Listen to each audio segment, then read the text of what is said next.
Guys, I read 31 books in the month of February. So let's talk about them. Hi guys, it's Bella and welcome back to my channel. Today we are doing our February wrap up. The month started with People We Meet on Vacation by Emily Henry. I know I say this every time I talk about Emily Henry's writing, but I never really connect to it. I don't love it. So I gave this book a 3 stars. It's a friends to lovers plot. It's a quick read. And in this book, it goes between like the past and the present. Next is Zodiac Academy, Sorrow and Starlight, which is the 8th book of the series. I had been reading the entire series in January, so I finished it. What's, out of it in February. I gave this book a 4 stars because I love the series and the characters, but this book specifically was really, really long. I think it was the longest book so far. It had way too many character POVs, characters that you don't even care about. And I feel like I really didn't even get into it until the last like 20%, but at the end I was like bawling my eyes out. So can't wait for the 9th one. Then I read The 7-Year Slip, which I gave a 5 stars. I read it in one sitting really fast. It hooks you right away. The story of it is so beautiful and also really sad. I was curious the whole time and you're actually rooting for the characters, which I feel like is rare for me in romance books. I feel like I'm always a hater. So I loved this book. Red, White, and Royal Blue, loved it. 5 stars, beautiful, love the characters, emotional, really interesting because, your characters are, the Prince of England and the president's son. So, tea. Then I read Wildfire, which I gave 4 stars. I actually really enjoyed this book. I liked it way better than Icebreaker, so big thumbs up for me. In Wildfire, they're working at like a summer camp, and I connected with that story a lot more than I connected with like the figure skating, hockey, part of Icebreaker. Then I read Maybe in Another Life by Taylor Jenkins Reid, which I gave a 5 stars. I think her writing is unlike any other. I love it. I was hooked. At the beginning of the book, she has to make a decision. And for the rest of the book, you get to see both decisions play out. So you would have seen if, no matter what way she went, you would have watched her life play out. And it goes back and forth between each timeline. Really awesome, really fun. Loved it. Then I read Pineapple Street, which I gave 3 stars. I just haven't really gotten into literary fiction. I just never see the point. This was about 3 different stories of women living in New York City. They're all rich in the high status family, and I just didn't love it. I didn't love it. Daisy Jones and the Six. 5 stars, 6 stars, genuinely. I love how it's written, how it's interview style. I love the story. Honestly, Taylor Jenkins Reid is just a mastermind. That's all I can say. 5 Total Strangers, I gave 4 stars. I liked it a lot more than I thought I would. I didn't think I was gonna love it. I gave it 4 stars because this was a thriller where I actually didn't know who was going to be like the person at the end. Like the plot twist really got me, which I feel like is hard to do. So had to give it 4 stars for that. The Do-Over by Lynn Painter. This was my first Lynn Painter book, and let's just say I'm going to go buy every book she's ever done and will ever do. So cute. Valentine's Day, Groundhog's Day situation. I loved it. It was so cute. It was a YA romance. Go get it. The Locked Door, I gave 3 stars. I actually listened to this on Audible when I was driving. The audiobook did keep me entertained, but the reveal at the end was like so like novella, like TV, what am I trying to say? Soap opera.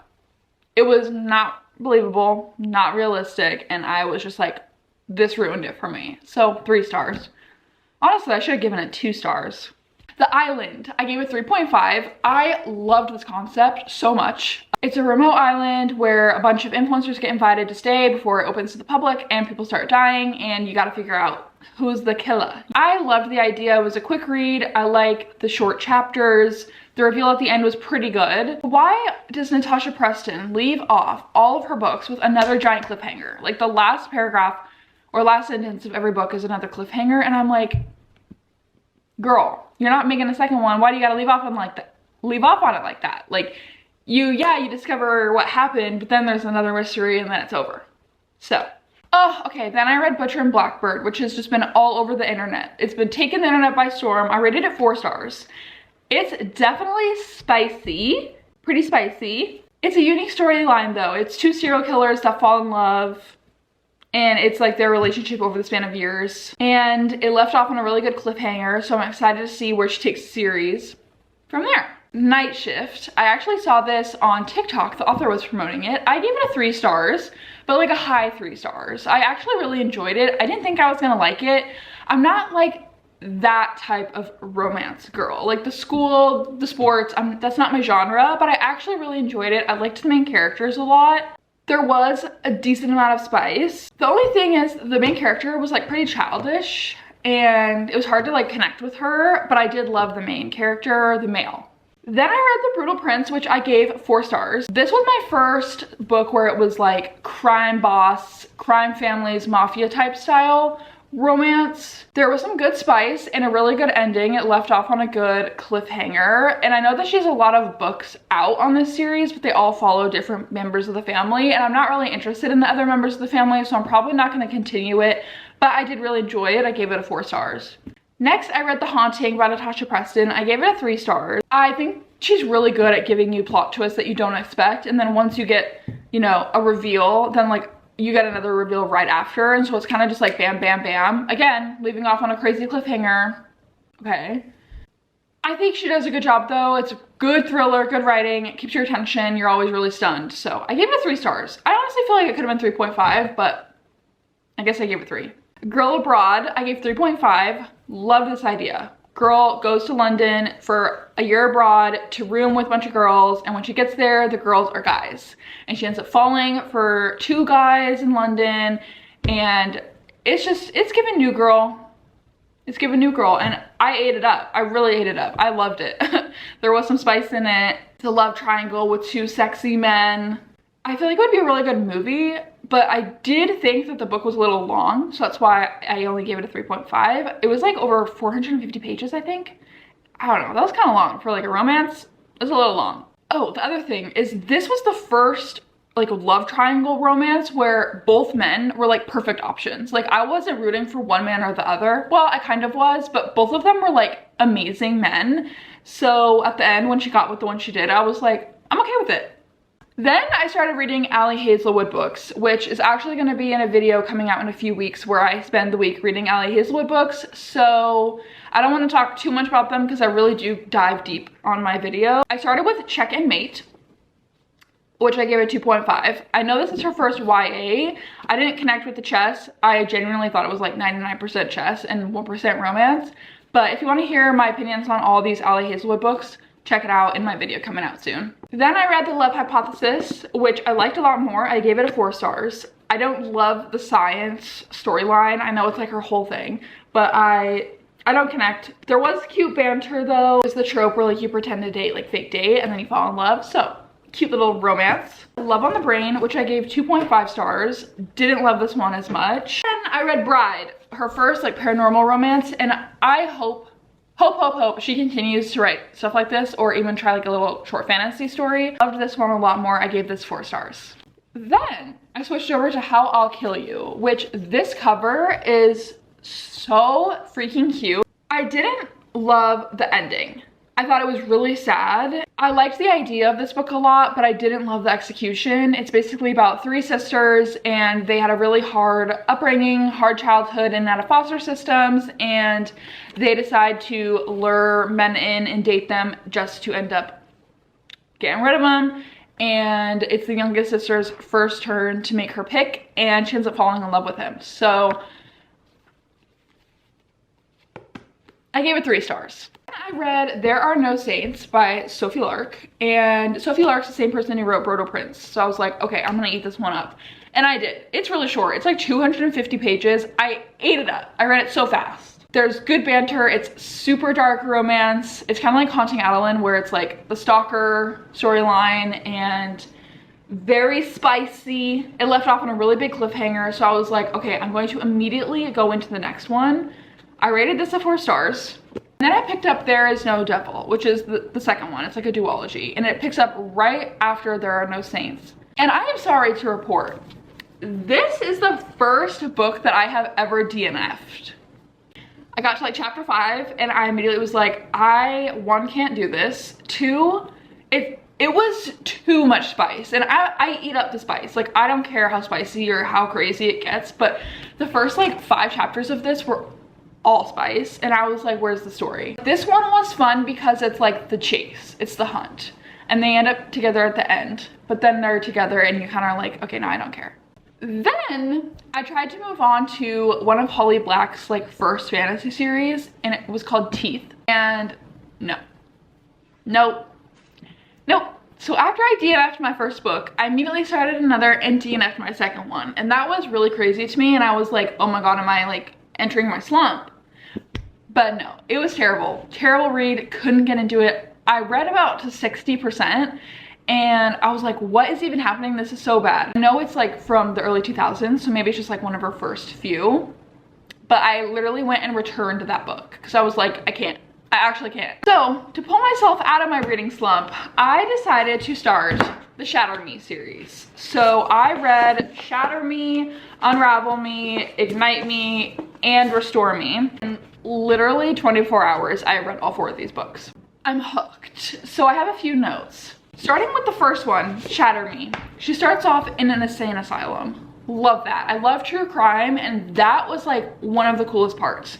The other thing is I love her chaotic writing style. I like that a lot of things are crossed out. I like that there's a lot of journal entries. Love it. Love the main character. I immediately knew that there was going to be like a love triangle situation, and one boy, it's like a Tamlin and Reese situation. So in this book, Adam and Warner, girls, you know. Then you move on to Unravel Me, and I gave this one, I gave this 4 stars, and then I gave this one 5. Although there was like no real character development for our main character, I loved this book. There's a lot more of Warner in this book, so immediately gets 5 stars for that. It also introduced like one of the bigger villains of the story, so you finally get to see like what the problem is with this world. It's like a dystopian world, and she has a power where if she touches someone, it kills them. So she's got like a lethal touch. Then you learn in this book that there's a lot of other people like her, and she had no idea. Everyone with a bunch of people with powers living in their own little community. And then this one left off on a really big cliffhanger. Then you move on to Ignite Me, which I gave 5 stars as well. The thing I like about her writing is the chapters are so short. Like there's like 70 chapters in this book, and it's like 400 pages. So the chapters are like 3-4 pages, which I feel like makes me read it faster. Love this book. Ate it up. Lots of action, romance. Yeah, you gotta restore me. And this one's fun because this is the first one that has dual POV. So you get Juliet, is our main girl, and then you get Warner. And it was awesome. Again, love the short chapters. And then this one left off on the biggest cliffhanger ever. Like actually ever. That's crazy. You move on to Defy Me and Imagine Me. And like I said at the beginning of this video, I'm filming this 2 days before the month ends.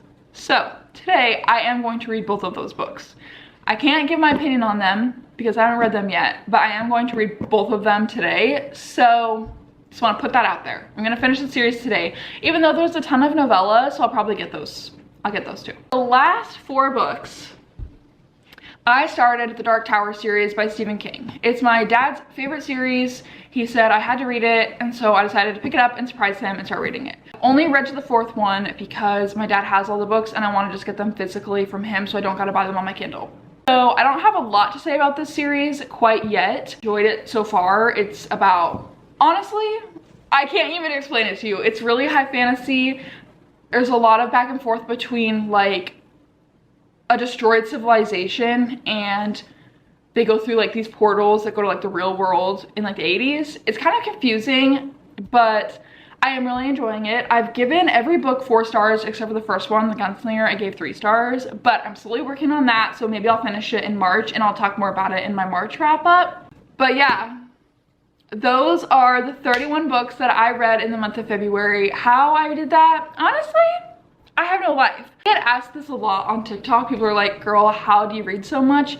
And honestly, it's because I own my own business. I work from home. I have a lot of free time. I read really fast.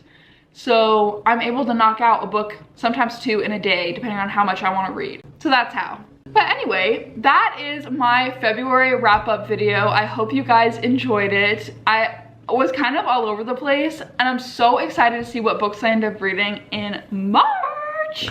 Stay tuned because next Tuesday I'm going to be posting my March TBR video. I'm not 100% sure what I'm going to do for it yet. Last month I think I did the jar, so I don't know what I'm going to do this time. But if you guys like book content, don't forget to give this a big thumbs up and subscribe to my channel if you haven't already, and I will see you guys next time with a new video.